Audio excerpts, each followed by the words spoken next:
मेरा नाम अदिति है। मैं अपने माँ-बाप की इकलौती औलाद थी और तो और मैं अपने परिवार में सिर्फ एक अकेली लड़की थी। इसीलिए मेरे परिवार के सारे ही लोग मुझसे बहुत प्यार करते थे। लेकिन मेरे ससुराल वाले ऐसे नहीं थे। मेरी ससुराल ऐसी थी जहाँ मुझे कोई भी प्यार करने वाला नहीं था। सिर्फ मेरा एक पति ही था, लेकिन वो भी अपनी माँ के डर से हर वक्त दबा हुआ रहता था। उसे अपनी माँ का इतना डर था कि वो अपनी माँ के सामने मेरी किसी भी ख्वाहिश को कभी पूरा नहीं किया करता था। जिंदगी बस इसी तरह से गुजर रही थी।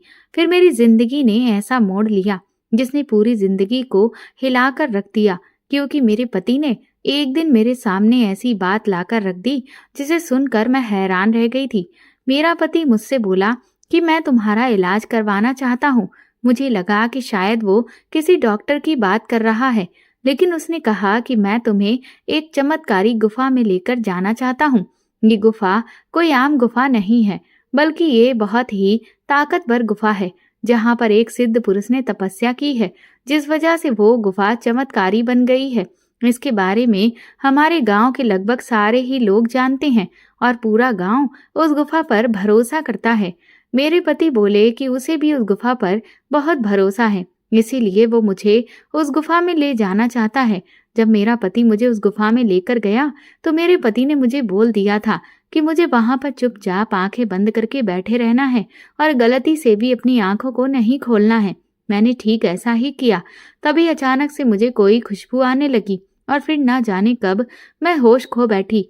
लेकिन जब मेरी आंख खुली तो मेरे होश उड़ गए थे, क्योंकि मेरे साथ एक साथ 4 आदमी, कुछ मर्द, अपना घमंड और अपनी इज्जत कायम रखने के लिए अपनी ही पत्नी को किसी खिलौने की तरह इस्तेमाल करते हैं, जिनको शायद तोड़कर फेंक भी दिया जाए तो उन पर कोई फर्क नहीं पड़ेगा और फिर उनके इंसान होने पर भी शक होने लगता है। सुना है माँ बाप औलाद को दुनिया की हर चीज खरीद कर दे सकते हैं, मगर अच्छा भाग्य कभी खरीद नहीं दे सकते। मेरे साथ भी कुछ ऐसा ही हुआ था। मेरी सास हमेशा मेरे पति से कहती थी कि ये लड़की कभी तुम्हें संतान का सुख नहीं दे सकती। हम तुम्हारी शादी कहीं और करवा सकते हैं। तुम तो संतान की चाहत करते करते ही मर जाओगे। तुमने शादी भी ऐसी लड़की से की जिसको हम पसंद नहीं करते थे। तुम जानते हो कि हमारे गांव में रिवाज है कि शादी से पहले कुंवारी लड़कियों की जांच करवाई जाती है। हमारे गांव में जो दाई है वो जांच करके ये बात पहले ही बता देती है कि लड़की शादी के बाद बच्चा पैदा कर सकती है या नहीं। पर तुमने तो अपनी मर्जी की पत्नी लाकर हमारे घर को सूना ही कर दिया है।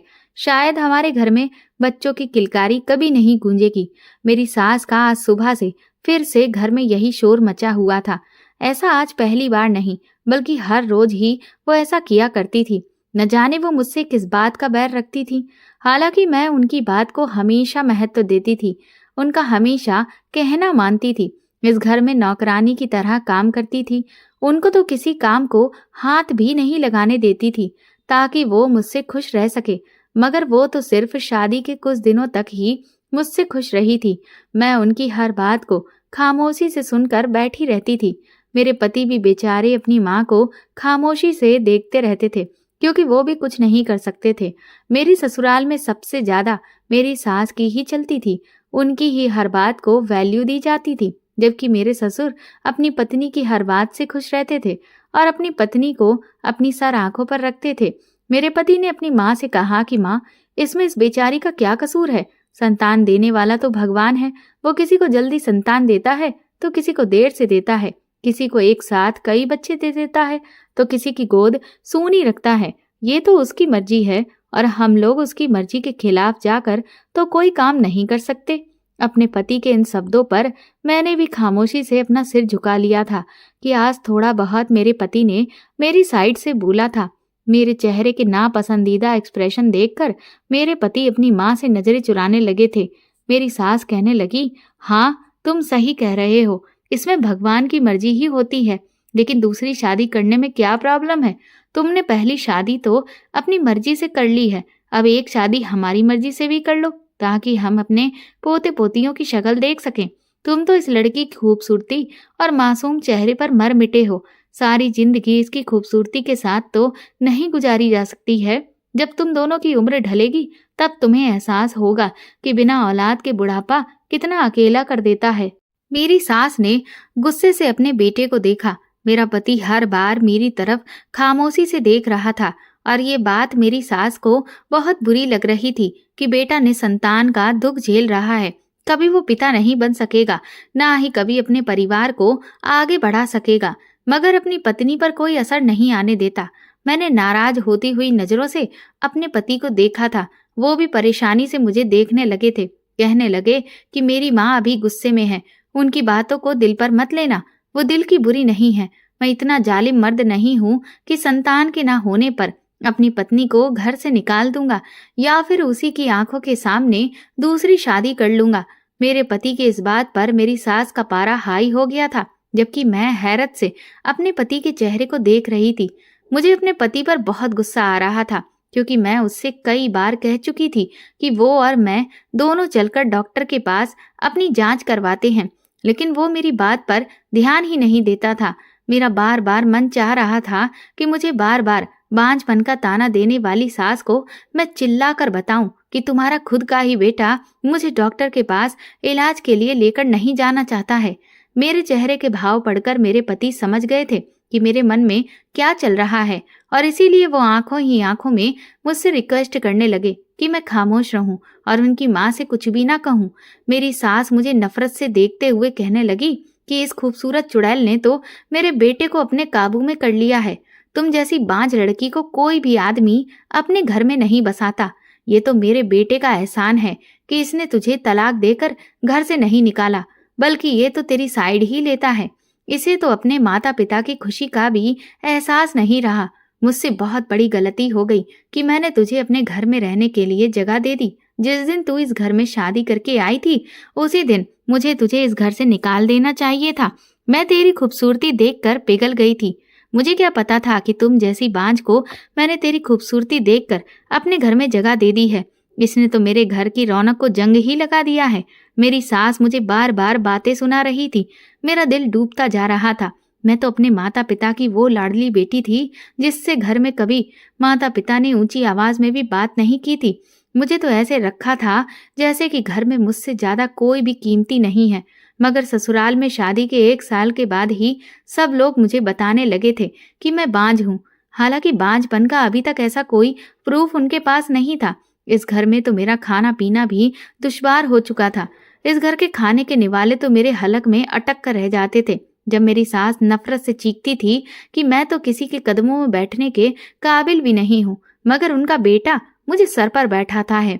मेरे ससुर अपने काम से सारा दिन घर से बाहर रहते, तो घर में आते ही वो अपने कमरे में बंद हो जाते थे और मेरी सास मुझे सारा दिन घर में जलील करती रहती थी।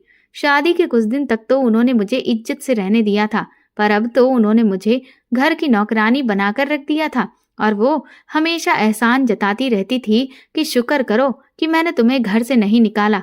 मैं तो तुम्हें अभी भी चुटकियों में घर से निकाल सकती हूँ। मैं जिंदगी से थक चुकी थी। मैं अपने पति से बार बार रिक्वेस्ट करती थी कि मेरी जिंदगी में ये सब कुछ कब बेहतर होगा, प्लीज तुम मेरे लिए कोई स्टैंड लिया करो। पर वो उल्टा मुझसे रिक्वेस्ट करने लग जाते थे और हर बार मेरी जुबान अपनी माँ के आगे बंद करवा दिया करते थे।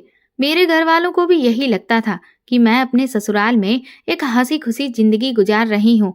वहां पर मुझे बहुत प्यार से रखा जाता है, क्योंकि मेरी सास ने मेरे घर वालों के सामने कभी भी मुझसे गुस्से से बात नहीं की थी। वो उनके सामने मेरे साथ ऐसे बिहेव करती थी जैसे कि मैं उनकी सगी बेटी हूँ। ऐसी वो सिर्फ एक्टिंग करती थी। मैं क्या कुछ नहीं झेल रही थी, ये सब तो मैं ही जानती थी। मेरे माँ बाप कहते थे कि तुम्हारा ससुराल बहुत अच्छा है, अपने ससुराल वालों की हमेशा कदर करना। तुम्हारी ससुराल वाले तुम्हें बहुत प्यार करने वाले हैं। ऐसे सास ससुर तो किस्मत वालों को ही मिलते हैं। और मैं हर बार प्रार्थना करती थी कि काश मुझे भी वो सास मिलती जो अंदर और बाहर से एक जैसी ही होती, जो मुझे प्यार करने वाली होती, क्योंकि मैं तो उनको हर तरीके से अपनी सास और माँ दोनों मानती थी। मैंने हमेशा उनकी इज्जत की थी, पर वो मुझसे ढंग से बात तक नहीं किया करती थी। उनकी नज़र में मेरी कोई वैल्यू नहीं थी। मैं ऐसी सास की ख्वाहिश करती थी जो जुबान की कड़वी जरूर हो, मगर उनका दिल नरम हो, जो मुझे इंसान समझे, मेरे जज्बातों का एहसास करे। मैं अपनी सास के गलत गलत शब्दों पर उठकर अपने कमरे में चली गई थी, क्योंकि अब उनके शब्द मुझसे बर्दाश्त नहीं हो रहे थे। मुझे अपने मायके की बहुत याद आती थी, अपनी दादी की बातें याद आती थी। तो मेरा मन करता था कि मैं अपना गला दबाकर जिंदगी से खुद को आजाद कर दूं, क्योंकि ऐसी जिंदगी का क्या फायदा जहां पर आप खुलकर सांस तक नहीं ले सकते।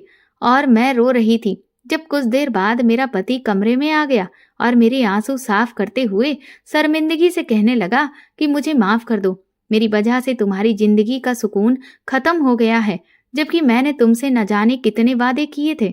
मैं तो अभी भी चाहता हूँ कि हम दोनों हंसी खुशी जिंदगी गुजारें, पर कर क्या सकते हैं। मेरी माँ बहुत पुराने ख्यालात की है, उन्हें मेरी फिक्र लगी रहती है, इसलिए वो ऐसा कहती है।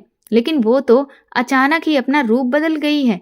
मैं भी उनकी हरकत पर यकीन नहीं कर पा रहा हूँ कि उनके जैसी नरम बिहेवियर की औरत को पता नहीं क्या हो गया है। वो ऐसी नहीं थी, पर अब शायद वो भी चाहती हैं कि उनके पोते पोती हों और वो उनके साथ खेलें।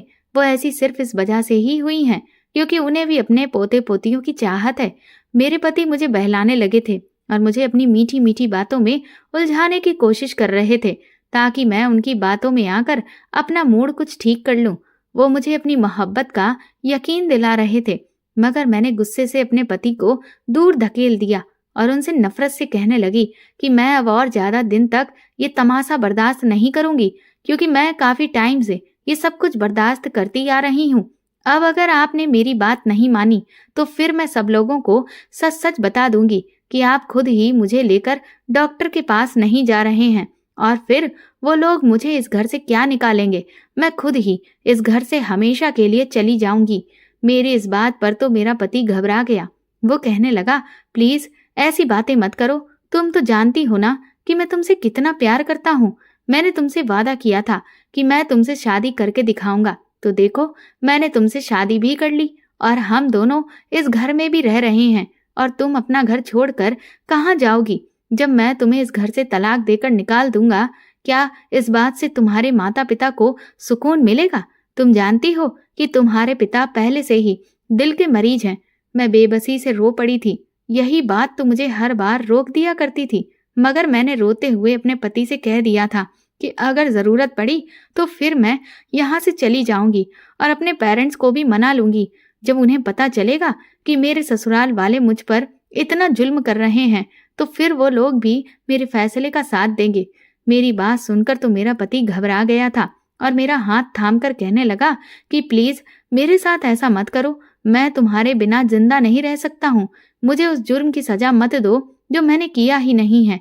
मैंने अपने पति से कहा कि तुम अपनी ये आदत क्यों नहीं सुधारते? तुम कभी किसी भी बात को सीरियसली नहीं लेते। मैं तुमसे जो भी कहती हूँ तुम उसे नजरअंदाज कर देते हो। मेरे साथ तो तुम्हारा ये ड्रामा चल जाता है, लेकिन कल को अगर तुमने दूसरी शादी की और जब वो दूसरी लड़की तुम्हारी पत्नी बनकर आएगी तो वो तुम्हारा ये ड्रामा नहीं देखेगी और फिर वो खुद ही चिल्ला चिल्ला कर तुम्हारे घर वालों को बता देगी कि तुम कितने आलसी इंसान हो। वो तो सिर्फ एक मैं ही हूँ जो अपनी कोई गलती ना होने पर भी ये सजा काट रही हूँ। मेरा पति कहने लगा कि हाँ, मैं जानता हूँ कि मुझसे बहुत बड़ी गलती हुई है, लेकिन तुम समझने की कोशिश करो। मैं भी क्या करूं? अगर इस घर में सब कुछ मेरी मर्जी से चलता होता तो मैं तुम्हें फूलों की तरह रखता, कभी तुम्हें कोई तकलीफ नहीं होने देता। मुझे तो अब अपने पति के सारे दावे सिर्फ बेमतलब के ही लग रहे थे। मैंने अपना हाथ छुड़ाकर उनसे कहा कि मुझ पर जो बांझपन का इल्जाम लगा हुआ है, अगर वो तुम खत्म करवा दो तो फिर मैं मान लूंगी कि हाँ, तुम्हें सच में मेरी कदर है। मुझे खाली शब्दों की मोहब्बत से कोई मतलब नहीं है। मेरे ऐसे शब्दों पर तो मेरा पति अचानक ही खामोश हो गया था। मैं भी उठकर बाथरूम में बंद हो गई थी। जब मैं वापस अपने कमरे में आई तो मेरा पति किसी गहरी सोच में डूबा हुआ था। मैं उसे इग्नोर करते हुए अपनी जगह पर लेट गई थी और सोने की कोशिश कर रही थी, मगर मेरी सास के बेइज्जती भरे शब्द मेरे कानों में गूंज रहे थे। मेरी आंखों से आंसू बहने लगे। मुझे याद आया कि मेरी दादी ने ठीक कहा था कि घर की लाडली बेटियां बहुत रोती हैं। मैं भी अपने पेरेंट्स की लाडली बेटी थी, क्योंकि मैं उनकी इकलौती औलाद थी, इसलिए वो लोग मुझे बहुत प्यार करते थे। मेरी दादी हमेशा मुझे हंसता मुस्कुराता हुआ देखकर कहती थी कि मुझे लगता है कि इसका भाग्य न जाने कैसा होगा, क्योंकि लाडली बेटियों को तो समय रुलाता है। ये शब्द कितने दर्दनाक थे। मुझे अपनी जवानी में कभी भी आइडिया नहीं हुआ था। मैं तो तब दादी की बातों पर हंसती रहती थी कि भला वक्त मेरा क्या बिगाड़ सकता था, जब मेरे घर वाले मुझसे इतनी मोहब्बत करते थे। मेरी माँ मेरे अच्छे भाग्य की प्रार्थना करती थी और मुस्कुराकर कहती थी कि मेरी बेटी जितनी खूबसूरत है, उतना ही खूबसूरत इसका भाग्य भी होगा। मैं थी भी बहुत खूबसूरत लड़की।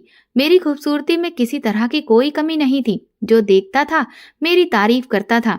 ढूंढने से भी मेरे अंदर कोई कमी नहीं थी। मैं जब बड़ी हुई तो मेरे माँ बाप मेरे लिए रिश्तों की तलाश करने लगे थे। हालांकि मेरे माँ बाप को मेरी शादी की कोई जल्दी नहीं थी, मगर दादी का कहना था कि लड़की की सही उम्र में ही शादी कर देनी चाहिए, वरना लड़की को ससुराल के माहौल में ढलने के लिए बहुत मुश्किल होती है। दादी के इतना ज्यादा जिद करने पर मेरे पेरेंट्स मेरी शादी के लिए मान गए थे। इधर मुझे पवन नाम के एक लड़के से प्यार हो गया था, जिससे मैं शादी करना चाहती थी। जब मेरी माँ को इस बारे में पता चला तो उन्होंने उस वक्त मुझे समझाया कि प्यार मोहब्बत में कुछ भी नहीं रखा है, इसीलिए हमारी मर्जी के मुताबिक ही शादी कर लो। मैंने पवन को जब पूरी बात बताई तो वो मुझसे शादी करने के लिए तैयार हो गया था। हालांकि वो जानता था कि उसके घर में सबसे ज्यादा उसकी माँ की ही चलती है और लव मैरिज पर भी कभी भी उसकी माँ राजी नहीं होगी। इसीलिए उसने मेरे घर आकर खुद ही बात कर ली थी और मेरे घर वालों के सामने पूरी बात रख दी थी कि मेरी माँ कभी लव मैरिज के लिए राजी नहीं होगी। लेकिन मेरी माँ इतनी बुरी नहीं है। मैं जानता हूँ कि जब शादी करके मैं घर चला जाऊंगा तो अदिति की खूबसूरती देखकर वो मुझे माफ कर देगी। उन्हें भी लगेगा कि मैं किसी ऐसी वैसी लड़की से शादी करके नहीं लाया हूँ। मेरे घर वालों को पवन ने पूरा भरोसा दिलाया था कि आपकी बेटी को मेरी वजह से कभी कोई परेशानी नहीं होगी। इस तरह से मेरी शादी पवन के साथ हो गई थी और मैं अपने ससुराल आ गई थी। पवन की फैमिली काफी खाती पीती और मिडिल क्लास फैमिली थी। मेरे पति की 2 बहनें थीं जो कि शादीशुदा थीं। उनका कोई भाई नहीं था। सास ससुर पढ़े लिखे और नौकरी करने वाले लोग थे।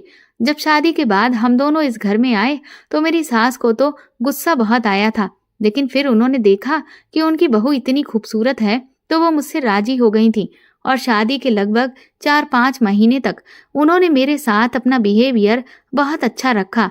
मेरा पति भी मुझसे बहुत खुश था। ससुराल में इतनी इज्जत और इतना प्यार पाने के बाद मैं खुद को दुनिया की सबसे खुशनसीब लड़की समझने लगी थी।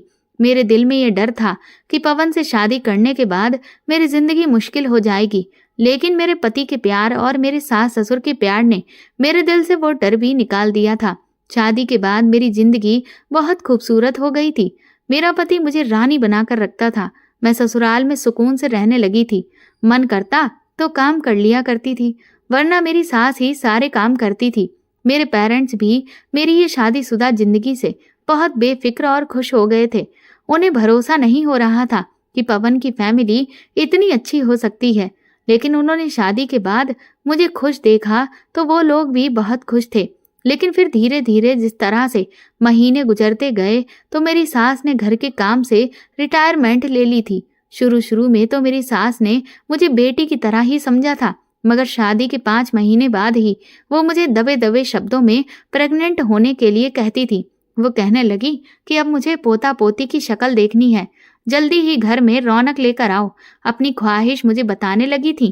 कहने लगी थी कि मेरी बेटियां जब आती हैं तो उनके बच्चों से बहुत दिल लगता है, फिर उनके जाने के बाद घर सूना सूना हो जाता है। घर में बच्चे आएंगे तो ऐसा नहीं होगा। मैं तो अपनी सास की बातों पर सर हिला दिया करती थी। मैं भी माँ बनना चाहती थी, मगर शायद भगवान की तरफ से देर थी। धीरे धीरे मेरी शादी को 1 साल गुजर गया था, पर अभी तक मैं प्रेग्नेंट नहीं हुई थी। मेरी सास का बिहेवियर मेरे साथ बहुत बुरा हो गया था। वो मुझे बांझ बांझ कहती थी, बोलती थी कि अगर तुम माँ बनने वाली होती तो ना जाने कब की बन गई होती।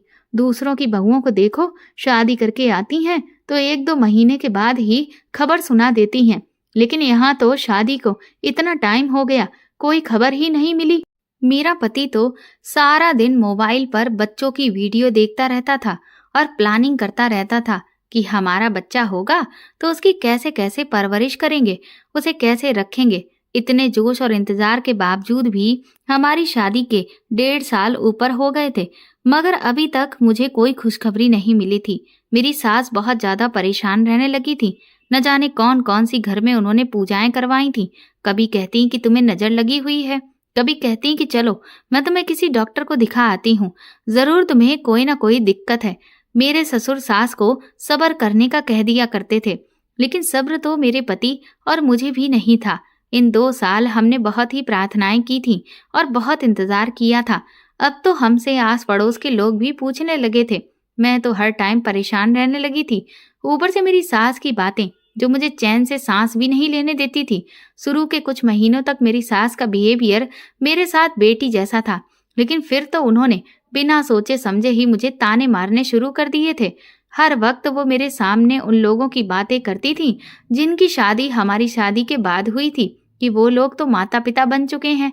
मैं हमेशा परेशान रहने लगी। सारी बातें सोच सोच कर मेरी तबीयत खराब रहने लगी थी। मेरा पति मुझसे कहने लगा कि लोगों के तो 10 साल बाद भी बच्चे होते हैं और हमारी शादी को अभी सिर्फ 2 साल ही हुए हैं। तुम टेंशन क्यों लेने लगी हो? मैं बहुत रोने लगती थी। अपनी सास का इतना कड़क बिहेवियर मैं बर्दाश्त नहीं कर पा रही थी। घर में सारा दिन हम औरतें होती थी। सास तो मुझसे सारा दिन ढंग से बात तक नहीं करती थी। मैं अकेले ही बिना किसी बातचीत किए घर के सारे काम करती थी। इस घर में मेरे पति के अलावा मुझसे कोई बात नहीं करता था। कभी कभी मेरी नंदे भी आती थीं तो वो भी मुझे बातें सुनाने लग जाती थी। कहती थी कि हमने तो शादी के 1 साल में ही बच्चा पैदा करके दिया है। मुझे अफसोस होता था कि मैंने पवन से शादी करके बहुत बड़ी गलती की है, क्योंकि इस घर में मेरी कोई इज्जत नहीं थी। पवन मुझे इज्जत नहीं दिलवा सकता था, क्योंकि उसे अपनी माँ से बहुत डर लगता था। उसने अपनी शादी अपनी मर्जी के मुताबिक कर ली थी। यही बहुत बड़ी बात थी, लेकिन इसके आगे वो कुछ नहीं कर पा रहा था। मैं चाहती थी कि जल्द से जल्द मेरा बच्चा हो जाए, ताकि घर वालों का बिहेवियर मेरे साथ अच्छा हो जाए। रोज रोज सास के तांडव से मेरा पति भी परेशान रहने लगा था। एक दिन मेरी सास मुझे बातें सुना रही थी। मैं रो रही थी। तभी पवन घर में आ गया। जब उसने मुझे रोते हुए देखा तो उसने माँ से कहा कि माँ, भगवान से प्रार्थना किया करो। अभी तो हमारी शादी को 2 साल ही हुए हैं और आपने इसको इतनी सारी बातें सुना दी। मेरी सास अपने बेटे की बात सुन के गुस्से में कहने लगी कि डरती हूँ कि तेरा परिवार तेरे बाद आगे नहीं बढ़ा तो तेरी कोई पीढ़ी नहीं चलेगी। मैं बस इसी बात से डरती हूँ। मुझे जल्द से जल्द खुशखबरी चाहिए। मैं अपनी सास के शब्दों पर बहुत दुखी हुई थी। फिर मेरी सास ने एक ऐसी बात कही जिसे सुनकर मैं स्तब्ध रह गई। सास ने मेरे पति से कहा कि मुझे वो कदम उठाना ही पड़ेगा जिसको मैं नहीं उठाना चाहती। वही ये कहकर खामोश हो गई कि वो आखिर कौन से कदम की बात कर रही थी। इन शब्दों को सोच सोच कर मैं परेशान हो रही थी। मुझे लगा कि मेरे सास अपने बेटे की दूसरी शादी करवाना चाहती है। पहली पत्नी से बच्चा नहीं हो रहा तो शायद दूसरी औरत लाकर उससे बच्चा करवाना चाहती है। ये सोच मेरे दिमाग में आई तो मैं रो पड़ी थी। मैंने अपने पति को इस बारे में बताया तो वो हंसने लगे। ऐसा पहली बार तो नहीं था, क्योंकि मेरी सास इससे पहले भी कई बार मेरे पति से दूसरी शादी के बारे में कह चुकी थी। मेरे सामने नहीं, पर वो उनको चोरी चुपके ये बात समझाती रहती थी। आज तो उन्होंने शायद छुपे शब्दों में इस बात को मेरे सामने जाहिर कर दिया था। मेरे पति कहने लगे कि ऐसा कुछ भी नहीं है, मैं तुम्हें छोड़कर किसी और से शादी नहीं करूंगा। उन्होंने मुझे भरोसा दिलाया कि वो मुझसे बहुत प्यार करते हैं और चाहे कुछ भी हो जाए, उनकी माँ उनसे कितना ही क्यों ना कहे, पर वो दूसरी शादी किसी भी हाल में नहीं करेंगे। अपने पति की बात सुनकर मुझे थोड़ी तसल्ली हुई थी और उन्होंने मुझे बेफिक्री से सोने के लिए कहा था। मैं गहरी नींद में सो चुकी थी, लेकिन अचानक मेरी आंख आधी रात के समय खुली। जब मैंने बिस्तर पर देखा तो मेरे पति बिस्तर पर मौजूद नहीं थे। मैं कंफ्यूज हो गई थी कि वो इतनी रात को कहाँ चले गए। वॉशरूम का दरवाजा भी खुला हुआ था, वो वहां पर भी नहीं थे। मैंने घड़ी में टाइम देखा तो रात के 3 बज रहे थे। आखिर वो इस टाइम कहाँ जा सकते थे? मैं दबे कदमों से अपने पति को देखने के लिए कमरे से बाहर निकल रही थी, लेकिन जैसे ही मैं आंगन तक पहुंची तो ये देखकर मैं घबरा गई कि मेरे पति और मेरी सास आंगन में बैठे हुए इतनी रात को न जाने क्या बातें कर रहे थे। मैं जानकर छुप गई ताकि उन लोगों को ये न लगे कि मैं उनकी बात को सुनने की कोशिश कर रही हूँ और वो लोग मुझे देखकर खामोश ना हो जाएं। इस टाइम पर वो बहुत धीरे धीरे बात कर रहे थे। मुझे उनकी एक भी बात समझ नहीं आई, लेकिन मैं ठिठक गई थी कि रात के इस वक्त ऐसी कौन सी बात है जो अब की जा रही है। क्या कोई बहुत जरूरी बात है? क्योंकि इंसान आधी रात के समय कोई इम्पोर्टेंट बात ही कर रहा होता है। 2 मिनट इन लोगों ने बात की, फिर मेरे पति भी कमरे की तरफ बढ़ने लगे। मैं अपने बिस्तर पर जाकर लेट गई थी और ऐसे एक्ट करने लगी जैसे मैं अभी तक सोई हुई हूँ। मैं सोती रही थी और इसी तरह मेरी आंख सुबह को खुली थी। अगले दिन मैंने अपने पति से जिद की, हमें भी अब डॉक्टर के पास हर हाल में जाना चाहिए। एक बार हमें अपना चेकअप करवाना चाहिए। वैसे भी सास के बिहेवियर से मैं हमेशा परेशान रहती थी, क्योंकि उन्हें भी ये पता चल जाना चाहिए था कि मैं सच में बांझ हूं भी या नहीं। मेरे पति को इस बात से कोई ऐतराज नहीं था। मैंने जब उन पर बहुत दबाव बनाया तो उन्होंने समय निकाला और फिर हम दोनों ने जाकर अपना चेकअप करवा लिया। डॉक्टर ने हमारे कुछ टेस्ट करवाए थे। टेस्ट करवाकर हम लोग घर आ गए थे। मेरी सास ने जब चेकअप की बात सुनी तो वो खुश हो गई थी, जैसे कि उन्हें बच्चे की खुशखबरी ही मिल गई हो। हमारी रिपोर्ट्स आना अभी बाकी थी। मैं बहुत डरी हुई थी, न जाने उस रिपोर्ट में क्या बात निकले। मैं रो रो कर भगवान से प्रार्थना कर रही थी कि मेरे अंदर कोई कमी ना आए, हम दोनों की ही रिपोर्ट पॉजिटिव आए। अगर मेरी रिपोर्ट में कुछ गड़बड़ आ गई तो मेरी सास तो पक्का मेरे पति की दूसरी शादी करवा देगी। वो मुझे बिना किसी सबूत के ही बांझ कहती रहती है, फिर तो उनके पास पक्का सबूत होगा। मेरे पति मुझे भरोसा दिलाते रहते थे कि हम दोनों ही ठीक हैं और हमारे संतान भी हो जाएगी। फिर जिस दिन मेरे पति और मेरी रिपोर्ट्स आने वाली थी, उस दिन मैं बेसब्री से सुबह से रिपोर्ट्स का इंतजार कर रही थी। मेरे पति रिपोर्ट लेने के लिए डॉक्टर के क्लिनिक शहर गए हुए थे। जैसे ही वो लौट कर आए तो मैं तुरंत ही भागकर उनके पास पहुंची और उनसे कहा कि रिपोर्ट में क्या निकला है। लेकिन उनका चेहरा बहुत उदास था। उनके उदास चेहरे को देखकर मेरे तो पसीने ही छूटने लगे थे। मुझे लगने लगा कि शायद मेरी रिपोर्ट गड़बड़ आई है और अब तो मैं सबके सामने बांझ साबित हो जाऊंगी। मैंने अपने पति से कहा कि आप इतना खामोश क्यों हैं, आप कुछ बोलते क्यों नहीं हैं। तो मेरे पति ने कहा कि दरअसल जिस लैब में हमारी रिपोर्ट बनने के लिए गई थी, वहां पर तो शॉर्ट सर्किट की वजह से आग लग गई और वो पूरी लैब ही तबाह हो गई। इसीलिए सारी रिपोर्ट्स भी जलकर खाक हो गई है। अपने पति के मुंह से ये बात सुनकर मैं तो अपना सर पकड़कर ही बैठ गई थी। मैंने कहा, इतनी मुश्किल से तो आप मेरे कहने पर डॉक्टर के पास चेकअप कराने के लिए गए थे और ऊपर से उसका नतीजा ये निकला कि हमारे हाथ रिपोर्ट भी नहीं आई। मैंने उनसे कहा कि देखिए, हमें एक बार फिर से चेकअप करवाने जाना चाहिए, आप फिर से टाइम निकाल लीजिए। इस पर मेरे पति कहने लगे कि वो तो मैं भी सोच रहा था, लेकिन जिस डॉक्टर से हम लोग अपना चेकअप कराने गए थे, वो डॉक्टर 1 महीने के लिए शहर से बाहर गया हुआ है। 1 महीने के बाद हम लोग दोबारा उसके पास जाकर चेकअप करवा लेंगे। मैंने अपने पति से कहा कि तब तक आप किसी और अच्छे डॉक्टर के बारे में पता करें। अगर हमें कोई दूसरा अच्छा डॉक्टर मिल जाता है तो हम उससे जाकर अपना चेकअप करवा सकते हैं। इस पर मेरे पति कहने लगे कि शहर में इस डॉक्टर से अच्छा और कोई डॉक्टर नहीं है, क्योंकि इससे मेरे पहचान के काफी सारे लोगों ने भी इलाज कराया है और उन्हें बहुत फायदा हुआ है। इसीलिए मैं यही कहूंगा कि सिर्फ 1 महीने की ही तो बात है, 1 महीने का इंतजार कर लो और फिर हम दोनों साथ में जाकर उस डॉक्टर को दिखा लेंगे। फिर एक दिन मेरे पति ने मुझसे कहा कि तुम जल्दी से तैयार हो जाओ। मैंने उनसे कहा कि क्यों, हम लोग कहाँ जा रहे हैं? तो उन्होंने कहा कि मैं तुम्हें एक चमत्कारी गुफा में लेकर जाना चाहता हूँ, जो हमारे गांव के बाहर जंगल में बनी हुई है। वहां पर बहुत सारे ऐसे लोग गए हैं और उसके बाद उन्हें माँ बाप बनने का सुख मिला है। उन्होंने कहा कि वो गुफा बहुत चमत्कारी है, वहां पहुंचकर सबका अच्छा इलाज हो जाता है। जो औरत वहां माँ बनने की उम्मीद से गई है, उसे 1 महीने के बाद ही माँ बनने की खुशी मिल गई है। मैंने अपने पति से कहा कि ये सब मनगढ़ंत बातें होती हैं, इस तरह से कुछ भी नहीं होता है। लेकिन मेरा पति मुझ पर गुस्सा करने लगा। बोला, तुम ज्यादा सवाल जवाब मत करो, चुपचाप मेरे साथ चलो। अपने पति का गुस्सा और इतनी जल्दबाजी देखकर मुझे बहुत अजीब सा लग रहा था।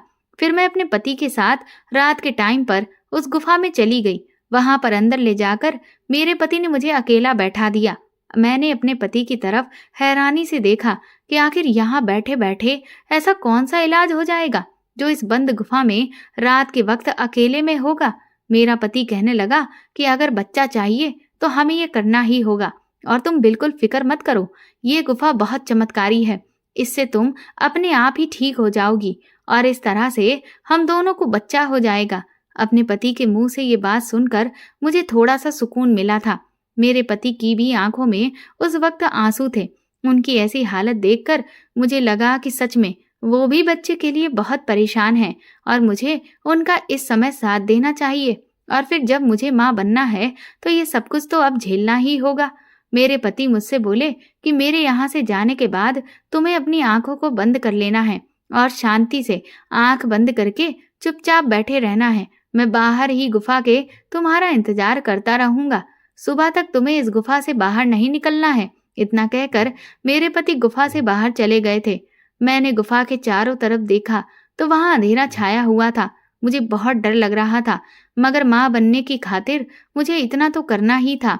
मैंने फिर अपने पति के कहे अनुसार ही चुपचाप अपनी आंखों को बंद कर लिया और एक तरफ ध्यान लगाकर बैठ गई थी।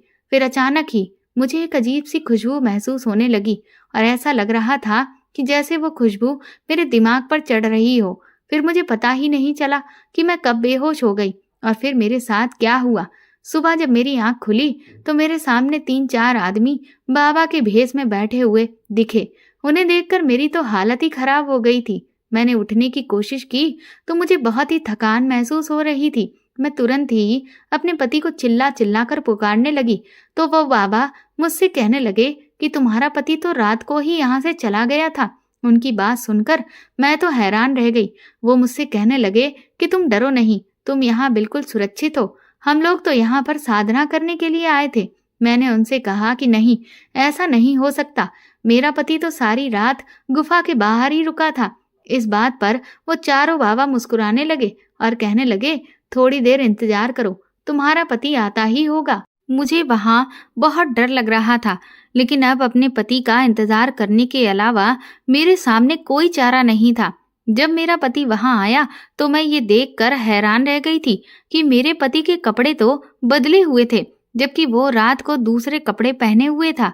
लेकिन अब वो काफी फ्रेश लग रहा था। ऐसा लग रहा था कि जैसे वो तो नहा धोकर आया है, जबकि मुझसे वो कह रहा था कि वो बाहर ही मेरा इंतजार करेगा। मैं उसे देखकर रोने लगी और गले से लग गई। उन्होंने मुझे तसल्ली दिलाई कि अब भगवान हमारी प्रार्थना जरूर सुन लेंगे। मैंने उनसे कहा कि आप कहाँ चले गए थे, तो वो कहने लगे कि मैं कहीं नहीं गया था, मैं तो यहीं पर ही टहल रहा था। पर अपने पति के बदले हुए कपड़े तो मुझे कुछ और ही कहानी बता रहे थे। मैं उस वक्त इतनी घबराई हुई थी कि उनसे कोई भी मैंने सवाल नहीं किया। मैं चुपचाप रही, मगर मुझे कुछ गड़बड़ का एहसास होने लगा था। मुझे न जाने क्यों ऐसा लग रहा था कि जैसे मेरे पति मुझसे झूठ बोल रहे हैं। फिर मैं अपने पति के साथ वापस घर आ गई और दोबारा से गहरी नींद में सो गई। 2-3 दिन के बाद ही मेरे ससुर की तबीयत हद से ज्यादा खराब हो गई, जिस वजह से मेरी सास अपने पति की सेवा में लग गई थी। दिन के टाइम जब मुझे होश आया तो मैं अपना सर पकड़कर बैठ गई। जब मुझे वो नज़ारा एक बार फिर से याद आया, जब मैं उन चारों बाबाओं को अपने आसपास बैठे देखा था, तो उसे याद कर मैं रोने लगी थी, क्योंकि मेरे शरीर से बहुत अजीब तरह की बदबू आ रही थी। मैं लड़खड़ाते हुए बाथरूम में नहाने के लिए चली गई थी और रोने लगी थी कि पता नहीं मुझे माँ बनने के लिए क्या क्या करना पड़ेगा। माँ बनने की खातिर एक अंधेरी गुफा में मैं सारी रात अकेले गुजार कर आई थी। वहां तो मेरे साथ कुछ भी हो सकता था, और फिर अचानक से वो 4 आदमी वहां पर कैसे आ गए थे। मैं तो वैसे भी बहुत खूबसूरत थी और मेरे ऊपर किसी की भी नीयत आसानी से बदल सकती थी। वो तो शुक्र है कि उन बाबाओं ने मेरे साथ कुछ भी नहीं किया। मेरा पति भी मुझे छोड़कर चला गया था, लेकिन फिलहाल मैंने अब सब कुछ भगवान पर छोड़ दिया था और मैं बुझी बुझी सी रहने लगी थी। मेरे ससुर की तबीयत इन दिनों बहुत ज्यादा खराब चल रही थी। इस वजह से ही मेरे ससुर अस्पताल में एडमिट थे। मेरे पति और मेरी सास रात को अस्पताल में रुक रहे थे और मैं अपने घर में अकेली रहती थी। इस वजह से मेरी बड़ी ननद मेरे साथ रुकने के लिए आ गई थी। बड़ी ननद की बातें भी कुछ कम नहीं थी, वो भी मुझे दिन रात ताने दे रही थी।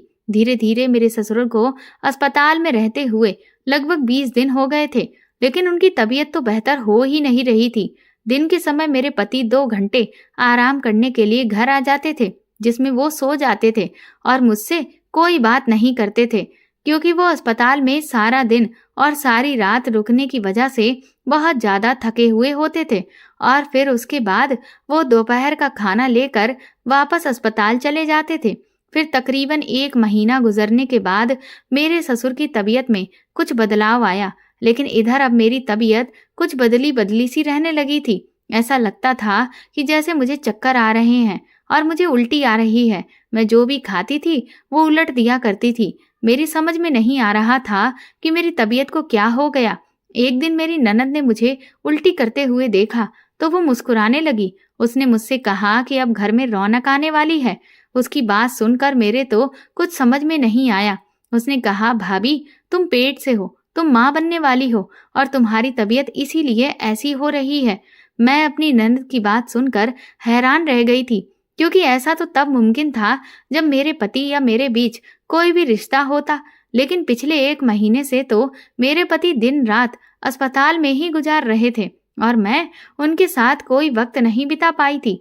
लेकिन अब अपने दिल की तसल्ली के लिए मेरे लिए ये जानना बहुत जरूरी था कि क्या मेरी ननद सच कह रही थी। इसीलिए मैं चुपचाप बहाना करके मेडिकल पर गई और फिर मैंने जब अपना टेस्ट किया तो उसका रिजल्ट तो पॉजिटिव आ गया था। उसे देखकर तो मेरे पैरों तले से जमीन निकल गई थी कि आखिर ये बच्चा किसका है, क्योंकि ये मेरे पति का तो बच्चा नहीं हो सकता था। आज भगवान ने मुझे माँ बनने की खुशी तो दी थी, पर यह खुशी मेरे लिए किसी बहुत बड़े गम से कम नहीं थी, क्योंकि अब मैं अच्छी तरह से समझ सकती थी कि जरूर मेरे साथ कुछ तो गलत हुआ है। ये बच्चा मेरे पति का नहीं हो सकता। मैं बहुत रो रही थी। अब तो मुझे अपने पति के घर आने का इंतजार था।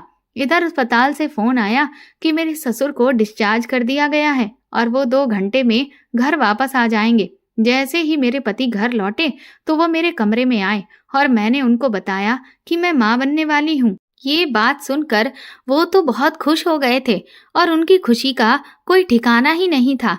मैंने उनसे कहा, लेकिन मैं ये बात बहुत अच्छी तरह से जानती हूँ कि ये बच्चा आपका नहीं है।